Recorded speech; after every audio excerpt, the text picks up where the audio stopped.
Hari ini Jokowi bakal terima hitung-hitungan soal rencana kenaikan BBM subsidi. Presiden Joko Widodo mengaku bakal menerima laporan hitung-hitungan soal rencana kenaikan harga bahan bakar minyak dari para menterinya hari ini.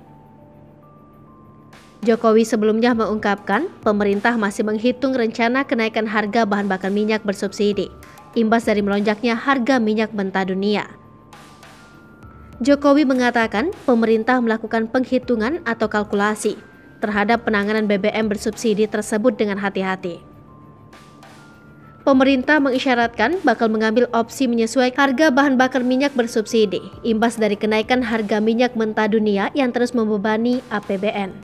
Pemerintah menyiapkan sejumlah bantuan sosial untuk meningkatkan daya beli masyarakat yang akan terkena imbas rencana kenaikan harga BBM bersubsidi. Pemerintah menyiapkan anggaran sebesar 24,17 triliun untuk bantalan sosial tersebut, yang menyasar 20,65 juta penduduk atau penerima manfaat.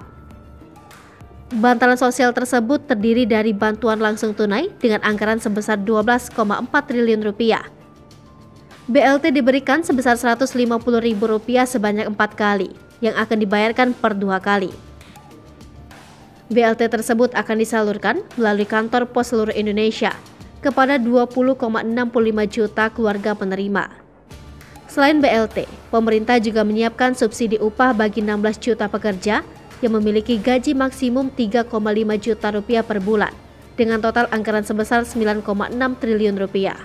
Bantalan sosial yang ketiga adalah subsidi transportasi melalui pemerintah daerah sebesar 2% dari dana transfer umum, yaitu dana alokasi khusus dan dana bagi hasil sebesar 2,17 triliun rupiah.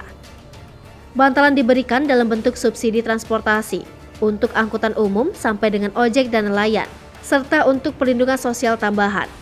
Bantuan-bantuan tersebut direncanakan akan mulai dieksekusi pada pekan ini. Pemerintah berharap BLT yang diberikan bisa mengurangi tekanan kenaikan harga kepada masyarakat dan bahkan mengurangi kemiskinan.